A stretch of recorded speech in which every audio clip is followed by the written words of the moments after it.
Hey, this is Chris Chinchilla. Welcome to something of a special Chinchilla Squeaks. I'm doing this as kind of a video and audio version of a blog post I wrote as well.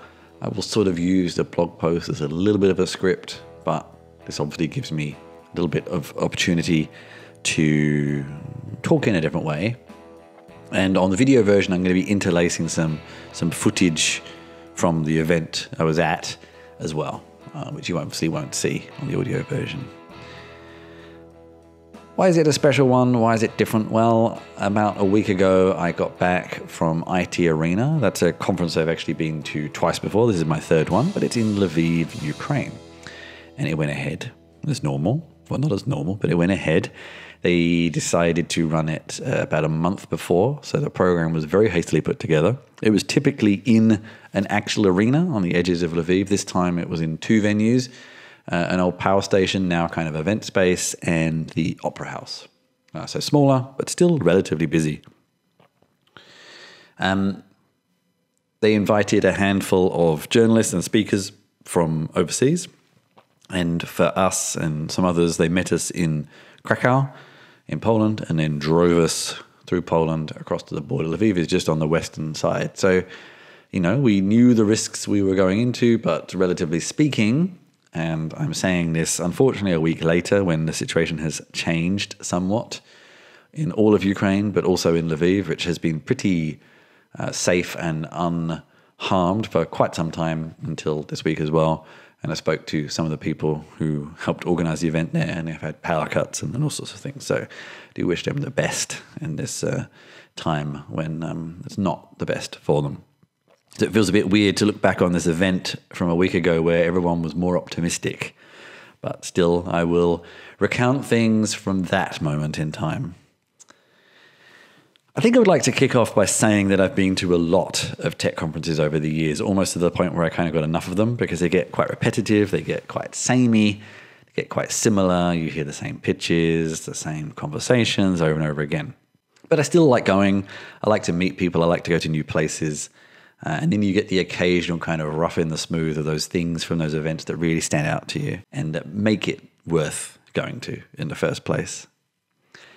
Also, of course, after 2 years of not going to them, I have been having a bit of a comeback, and some of the good things I've remembered and some of the bad things I've remembered, or not the bad things, but the boring things, And obviously getting to events these days is more of an effort as well, and there's a lot more rigmarole with it all. But anyway, but this event was very different. So it's my third IT Arena, my third time in Lviv, first time going to an event in what is effectively, although Lviv not really at the time, a war zone.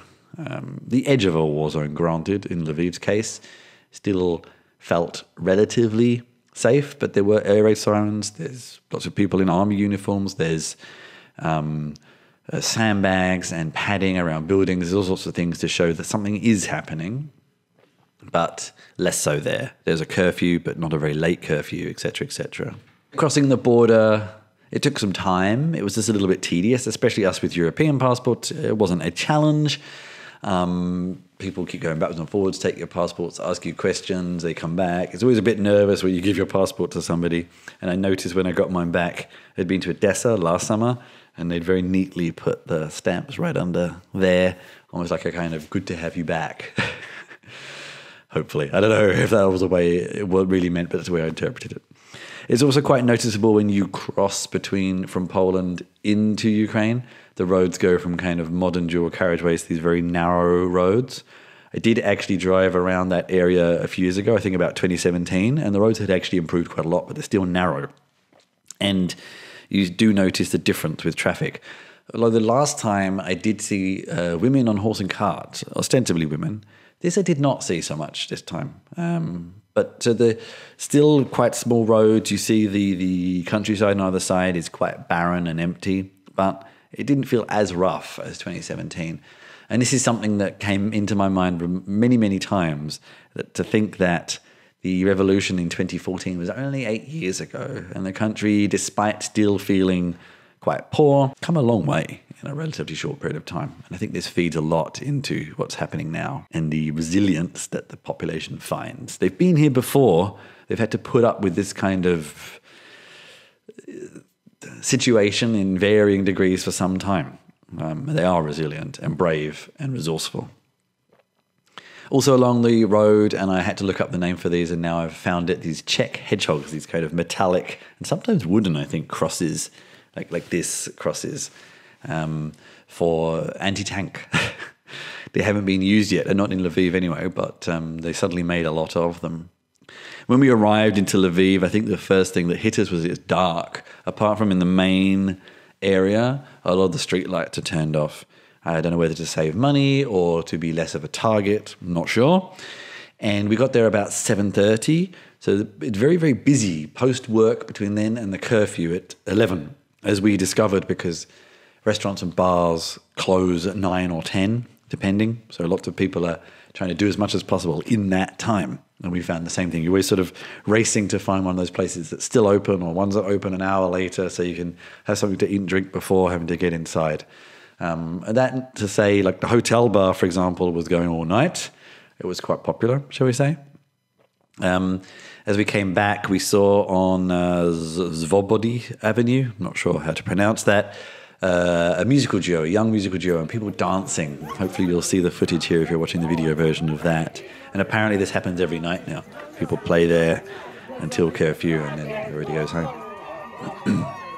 It actually made me remember of something my grandmother told me about when she lived in London during the World War II Blitz. That she said despite bombs going and a lot of damage and a lot of danger, she'd never had so much fun, because people would always want to find a way to enjoy themselves, especially in a time like that, as much as possible. And it kind of stuck in my mind, actually, strangely. Day one was a startup competition in a venue called Fest Republic, an old power station that is now an event space. It's also the brewery for the infamous Pravda Beer Theatre in Lviv Central. And we walked through the park. It was a misty day. It added to kind of the mystique of going through this park. And there's all these Christian, things, crosses and other sort of ceremonial objects along the path, and the mist added to this.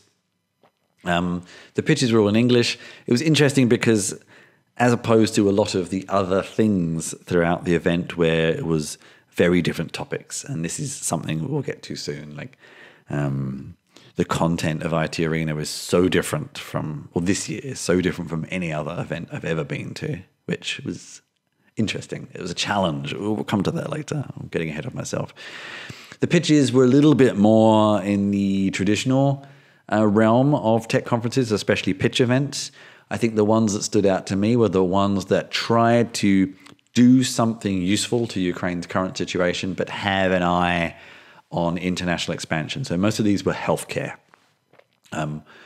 So helping, there was one in particular that was actually for the families and friends and of people suffering from long-term conditions, kind of a way of them getting support as well, which was interesting. What actually won was something called RAP, which is very different. It's actually a sort of project management platform for film shoots, and having recently done a film shoot that was all organized on Google Sheets, this is basically what they're trying to replace. There wasn't much to look at right now, but still, I could actually really see the use case, and I'm going to try and keep an eye on them, because it's something that I could see. I know for sure I would need to use it, but I could definitely see people I know in this industry who would use it. Some of the questions people struggled with a bit, because again, they're being asked to pitch in English, and you could see that maybe the pitches were rehearsed, but then the questions you don't know, but they were hard questions. I'll put a link in the description, or definitely in the blog post, for all the semi-finalists if you want to have a look at them and see what else there was. After this, we moved to the Opera House in Lviv. Very old, classic opera house. I love the dichotomy, the contrast between the young staff and volunteers and then the kind of traditional staff of the opera house, who looked a little bit confused, especially by us. And we had a lot of fractured conversations where we didn't really understand each other, and somehow we ended up in like this private box right next to the stage. I'm not sure if that was intentional or they just shoved us there to get us out of the way. I don't know, but it was a strange experience there. There was an initial discussion between some business people, an ex-Marine, an ex-actor, both of those turned philanthropist. the CEO, I think, of Bakhtar, a Turkish UAV drone company who I think sold plus donated some of these drones that have been very useful to Ukraine. And that was so this whole conversation was around kind of how philanthropic funds, how the people can help fund what is needed in a crisis.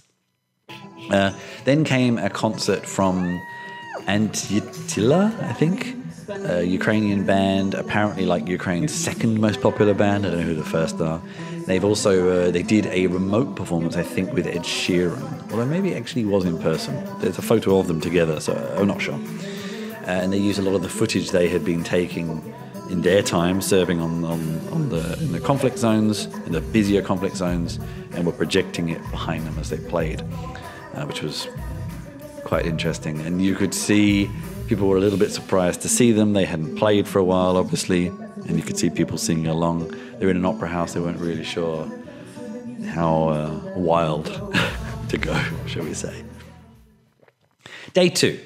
All right, I need to take a bit of a deep breath and prepare myself here. There's quite a lot to go through. I will kind of sail through and maybe read the blog post to get a bit more detail.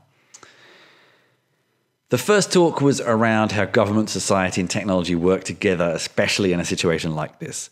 I guess the take-home was, why does it take a situation like this? And the COVID-19 pandemic was also flagged as a time when this had happened.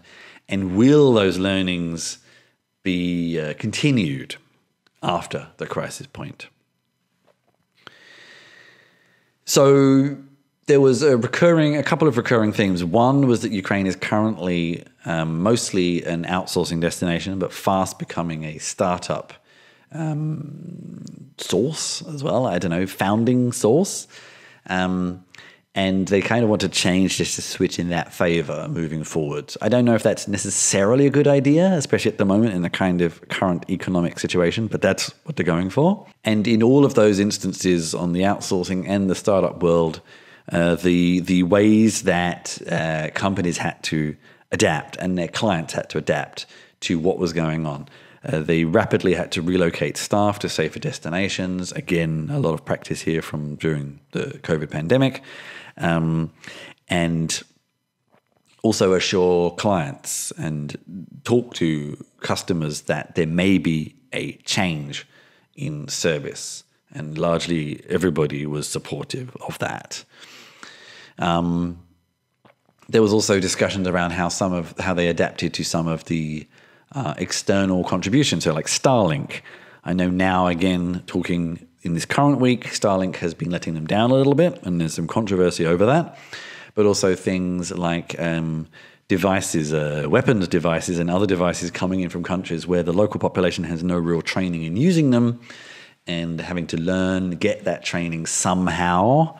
And then also, I think there's been this sort of came up later in the day, but this conversation around how Ukraine doesn't want charity, they want investment, and how a lot of the people they've been speaking to now have kind of pledged and are even starting to do it, investment through building factories and things like that. So this investment in the future workforce, especially when hopefully that workforce comes back from the war and has skills or needs skills to move into something else.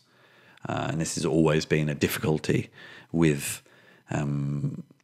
soldiers when they return. What do they do then? And hopefully mean they can be rolled into this new economy. And I think this is something that I was thinking about a lot. The IT and the technology sector is always a privileged bubble. And especially hearing how a lot of employers in that space were very flexible, the staff could be flexible. It's a big industry to Ukraine, but it's not the only industry to Ukraine. And how do some of those other industries feel? How are they coping? Of course, we didn't really hear those stories. I also got the feeling there was a slight little bit, resentment is a strong word, but it's all I can think of now for how some of those other people may feel about that privilege that the tech sector is getting in this current situation. There are also conversations around how people conduct business right now. Keeping business going is important.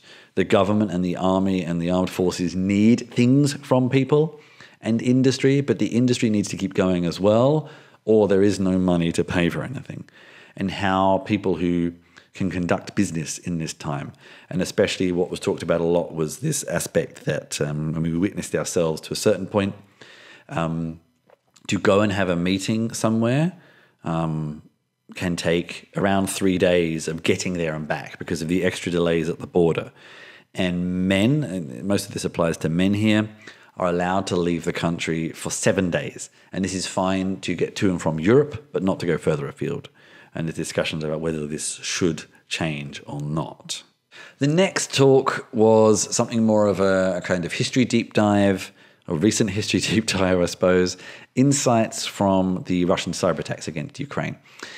It was interesting because this is obviously something that was expected. It hasn't had the impact people did expect. Some argue this could be that Ukraine is good at defending. It could be that the Ukrainian government is not revealing what's been happening in any great detail for various reasons. It could be that we haven't discovered the full impact of Russian cyber attacks yet, but most of the time it seems to have been small, annoying attacks. And this could be a smokescreen. This could be a smokescreen to hide other things. It could be just adding to that noise so that other activities have to try harder to get through. There's also an argument that, especially at the beginning of the conflict, this got a lot of attention in media, especially in the Western media, which causes more panic, etc., etc. And maybe that was the entire point, and that was it. Who knows? And of course, there is an old-style strategy, and this has always been something that really interests me when I've read into the history of things like the Enigma and cracking codes in World War II. You know, you don't want the enemy to know what you know, because if they know, you lose an advantage. So there's always this aspect of not revealing everything. They also talked about, in a similar vein, the IT army, it's a ragtag, loosely organized group of people who organize via Telegram and other platforms to target Russian businesses and data sources, largely with data leaks, it seems, which have been useful but aren't always.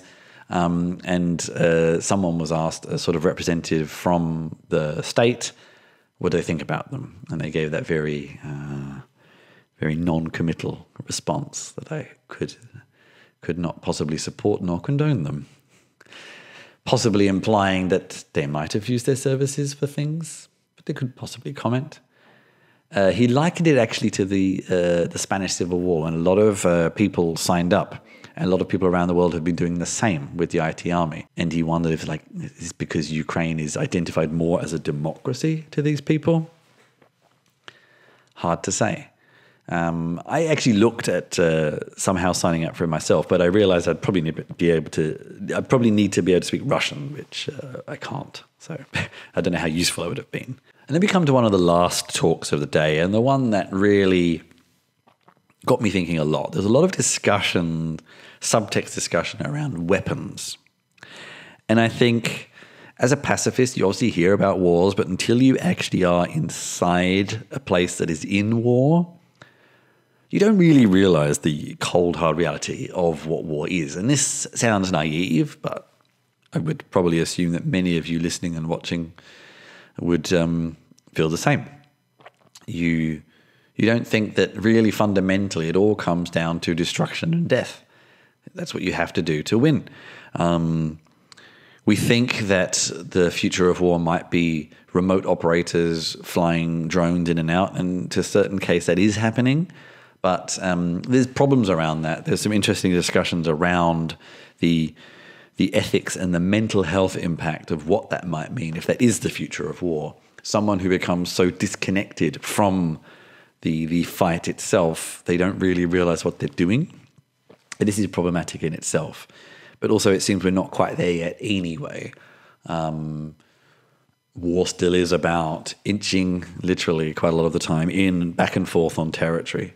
And that still seems to be largely done with boots on the ground or machines on the ground or something like that. I think people feel like, again, the machines will be supplemental to the humans, not replace them. But still, The UAVs, as they are actually called, unarmed aerial vehicles, have been very essential in this conflict. And Ukraine has obviously received some as donations and bought some, but also has been retrofitting. And this is the domain of a lot of the people and projects and startups in Ukraine have been retrofitting commercial ones. This has not been without controversy from the manufacturers and things like that. But it's what they've been doing. They're very useful for supplemental tasks like demining, for example, things like that. But also because they're good for surveillance, and you can jam these things, but the jamming devices themselves are very expensive, and an enemy is less likely to deploy those against just a bunch of relatively inexpensive hardware, as opposed they save it for the big expensive ones. And so you can kind of create this sort of, I suppose, this distraction, maybe, this decoy, possibly. Ukraine has been looking into this equivalent of Israel's Iron Drone Dome. This will take a bit of time. This is using these larger UAVs to defend against missiles and things like that. I think the interesting problem that came up was that UAVs have not been spared the supply shortages. And if you are reliant on the more expensive high-end ones and they get taken out, but you can't replace them because of supply shortages with chips and things like that, then do you want to take so many risks with them? And this is where these more consumer-level ones become more valuable.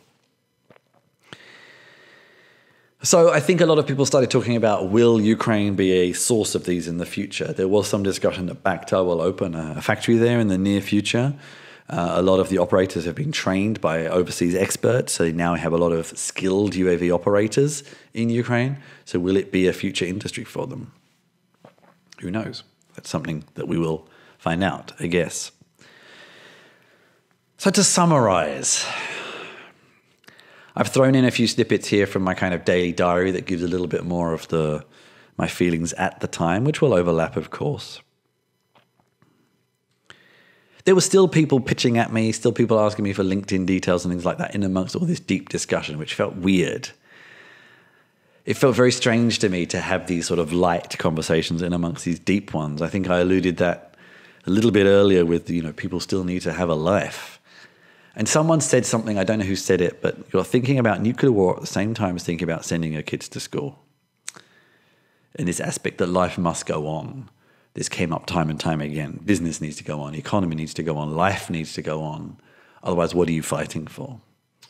This came up a lot. Which begged maybe the only negative to me. It's kind of a big thing, but a small thing, because I don't want to make it seem like the event was bad. It wasn't. It was organized in a time of chaos. The fact they did it at all was incredible.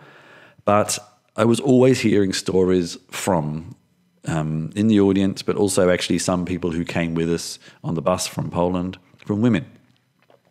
The women of Ukraine are often phenomenal, doing all of this entrepreneurial venture in more recent years, whilst also balancing house life and kids and things like that. And many of them at the moment are also living overseas. So in the past 6 months, they've moved overseas, they've started a new life, which they hope is a temporary life, and they still kept their businesses going and their kids safe, etc., etc. And I would like to have heard more of their stories.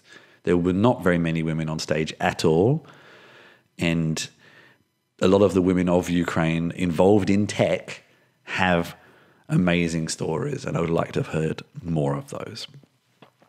That's maybe the only thing I'll add. So the slogan for the event was Ukraine 3.0, brave, resilient, digital. And I think IT Arena showed this. And, I will say one more time, I'm making this video in the weeks after, where things were not as positive. We'll see what happens, of course, in the near future. But I hope that phrase, I hope Ukraine gets to be a full 3.0, if that's the term we want to use. And I think from seeing the event, then I have all the faith that it will happen if they are allowed to. And I thank the organisers for having me and organising it. If I've said anything that sounds negative here, I don't mean to. It's just processing a lot of these thoughts.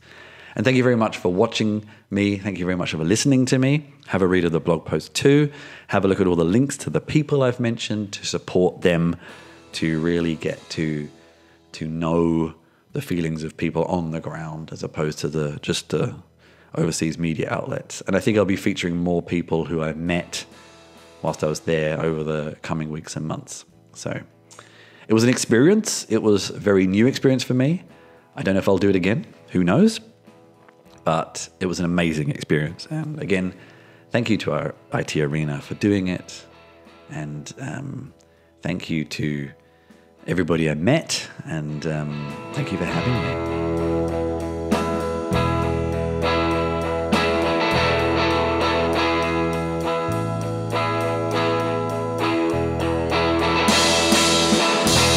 Hey, this is Chris. Well, naturally, I remembered my tripod, but not my adapter. I'm having memories here of my IBC trip when I did the same. Anyway, this is the first day of my trip to IT Arena over in Lviv in Ukraine. I have actually been there twice before, but of course this trip is a little different. Hence, I'm in Krakow in Poland first. Previously, I actually just flew straight from Berlin to Lviv, but that's not possible at the moment. It's a long trip tomorrow. Krakow is a very nice city, one of my favorites actually, second time I was here this year. I feel like there's some sort of tech conference going on. I saw some people with tech logos and talking about tech stuff on the plane. Maybe they're coming to IT Arena as well. Not sure. Who knows? We will see. Anyway, long trip over the border tomorrow. Looking forward to it. Slightly nervous. Going to be hours and hours of Polish countryside, which I've never really seen before as well. So I'll report back tomorrow after that long journey and let you know what happened. Until then, this is Christian Schiller. Talk to you soon. Hey, it's Chris. Sorry, I kind of forgot to report back last night. It was a long day. It was the journey in. Spent a lot of time at the border. It wasn't massively busy, just a lot of hanging around and handing passports and backwards and forwards between the Polish officials and then the Ukrainian officials. And then delays due to someone with us. Everyone's nationalities has different kind of statuses and things like that. But we got through eventually. Took some time, a lot of hanging around in the rain. Well, not in the rain, but watching the rain. And then we crossed the border on the way to Lviv. Lviv is very far west, so it didn't take so long. I noticed there's lots of flags and sort of painted things to look like the flag. There's lots of signs to kind of sign up to join the army, that kind of thing. A lot of sort of makeshift military outposts, like sandbags and defensive positions in case needed. No one was there. Got into the city. What time was it? Probably around just before 8, about 7:30. I think the first thing that hit us is it's dark. All the street lights are off. I guess we weren't sure whether to save money or to become less of a target. Who knows? Or both.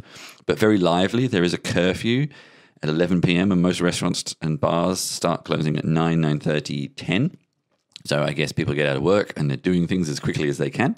So it's very busy despite the darkness, which is quite surreal. We grabbed some food in a place that was open till a little bit later. Quite quiet again. On our way back to the hotel, witnessed sort of a busking dancing thing with a lot of young people, which is good to see. Good to see that in these times, people still find ways to keep going. And this is something that's always a sort of memory you do hear from conflict times, I suppose. So, yeah, interesting. Today is the first day. It's the startup competition, which is always good to go and see. I look forward to seeing that, and I'll report back on how all that went later today. So, take care.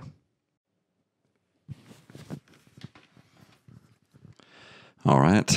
I don't seem to be able to do these wrap-ups at the end of the day. It's kind of too late. So this is the beginning of day 2.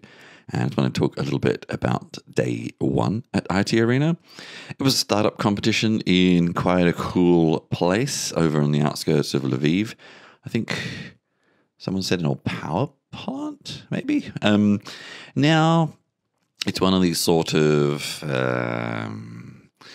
industrial places turned new. The brewery for the beer theatre, which is just in the main square, which I've been to before actually, it was there. A few restaurants, a lot of like meat grilling places, which was a bit wasted on a vegetarian, and I guess event spaces. The startup competition happened in one part of it, which then this was a strange experience. So air raid sirens went off once, maybe twice. And we as the foreigners weren't entirely sure if that was what happened because no one seemed to be reacting. But then apparently the reason that the event happened in this building was the whole building is a bomb shelter. So no one was bothered by it, which was weird because to us, we felt like we should be bothered by it and us other people should be bothered by it, but they weren't because they felt safe there, which is a strange experience. In fact, the whole day was a slightly strange experience I'll come to the evening in a minute, but there are lots of strange experiences, of course. A startup competition, this endless energy you get in Eastern Europe is always on extreme in Ukraine. People are always pitching, even when I was watching the pitches on the stage or on the screen in the kind of hangout room. There's people having meetings endlessly, pitching to people, getting mentors. I saw people pitching and having meetings to people on various VoIP calls the whole day long. You sit there for 2 minutes and someone comes up to you and wants to tell you about their idea and connect you with you on LinkedIn. There's this endless energy that is exhilarating but also kind of exhausting when you're a recipient at one end the whole time. But I sort of forgot about that charm. A lot of pitches were B2B, B2C, nothing outstanding. I'll come to some of my favourites, I think, in a bit of a wrap-up later, sort of about the people who I met and spoke to at a later date, with a kind of more edited wrap-up of that. The judges were giving a lot of tough questions, though, actually, which was interesting, and some were very unprepared for those questions, I think. Some were slightly more prepared. There was obviously some challenges with language as well. They're pitching in English. You could see that a lot of people had rehearsed the pitches, but then when it comes to the questions, obviously you can't rehearse the answer to a question. So they struggled a little bit, which is reasonable. A few that were directly solving problems in Ukraine, and this is an interesting discussion I had with someone, is that obviously a startup solving a problem just in Ukraine is not going to be a viable startup. But that doesn't stop them solving a problem here first and then expanding it. So a couple in this space were actually around medical related. So this is actually kind of one of those good use cases where you get to solve problems at home and overseas. Then we moved on to the old opera in the city for the second part of the evening, which was mostly a panel with a handful of, there was an ex-economics minister was emceeing it. They had the head of a Turkish weapons company, we'll come to that in a minute, and an ex-Marine turned philanthropic investor, funder, and a actor, politician turned philanthropic fund investor. There seems to be some common threads in Ukraine. Talking about how tech helps, how people can get involved in a society like Ukraine with supporting projects and things that are needed at the moment. And this is where the Turkish military company came in, because there had been a fund to buy one of these drones, and then the company gave them 3. This was actually one of the very strange things of the whole day, these sort of casual-ish conversations of weapons and needing weapons and getting weapons and using weapons. And how for us as people not directly involved with the war, how you feel about that. It feels a very strange feeling, actually, because I'm generally a pacifist. You don't really like these conversations about weapons. Generally, you try to avoid them and consider them a bad thing. But then you're in a situation like this where you kind of support a side, and then hearing them talking about these things feels very weird because you don't really know how to feel. Yeah, it's a very strange feeling. It's not a feeling I've ever had, and it's still a feeling I don't really know exactly how to react to. Yeah. And there was a lot of audience questions as well about a variety of things. And there was a band playing. I will get the name of them up. Sort of pop rock. I think we were all hoping it might be the Eurovision entry, but it was played a little bit of networking, went out for dinner, came back. A lot of interesting conversations, I think, between us foreign journalists over dinner about how we felt about these things. And yeah, the whole feeling of the city is sort of odd. It's far away from the front lines, of course, but it's strange and this was actually something that came up a few times, and I think this is the whole feeling IT Arena is going for, this aspect of, it is a war. Not everyone has to fight in the war. Other people can do other things to support the country, and that, whether that be building up a future economy, whether that be promoting it to people overseas as a place to invest in, or telling them that business as usual, and that kind of thing. Yeah, I guess that's the feeling they're going for. And I don't know if everybody you would speak to on the street would agree with that or not, but that's the sort of feeling there is. And I get it, It's the first time I've ever been to an event in a place that is officially in a conflict. And, well, maybe that's not technically correct. But, yeah, in this kind of conflict, I think.